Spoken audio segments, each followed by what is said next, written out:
I think it was even less than that. It was probably like 15. Do more accents. Okie dokie. I will do this one. I don't know what it is. Cats talk, but only to drunk people. Like everything worth attending a party for, it only happened after my fifth bottle. There are only two ways of having a good time at a party you don't want to attend. Withdrawing into yourself until people aren't sure if you're a mute, or getting so drunk and obnoxious they wish you were. In this case, I had chosen the latter.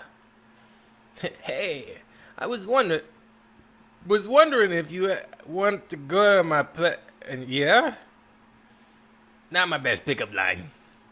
The woman, I can't blame her, simply looked disgusted and stalked off. Well, if she was going to be that rude about it, I'm glad I didn't waste one of my good ones. I looked around the large room for my next victim, squinting against the harsh light of the chandelier. I spotted a lonely-looking specimen leaning against the corner wall with a martini in her hands. I was just about to stroll over when I heard a deep voice sound to my right.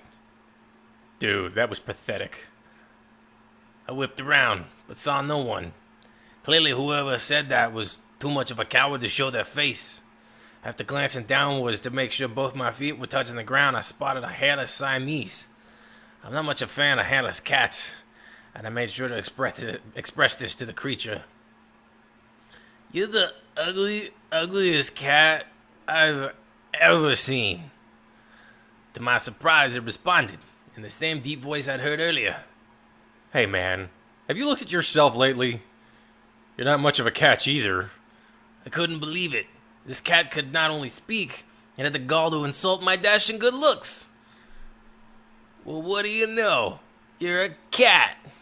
The whiskers above its eyes raised, and the thing replied with a challenge. Just watch this. Who knows? Maybe you'll learn something.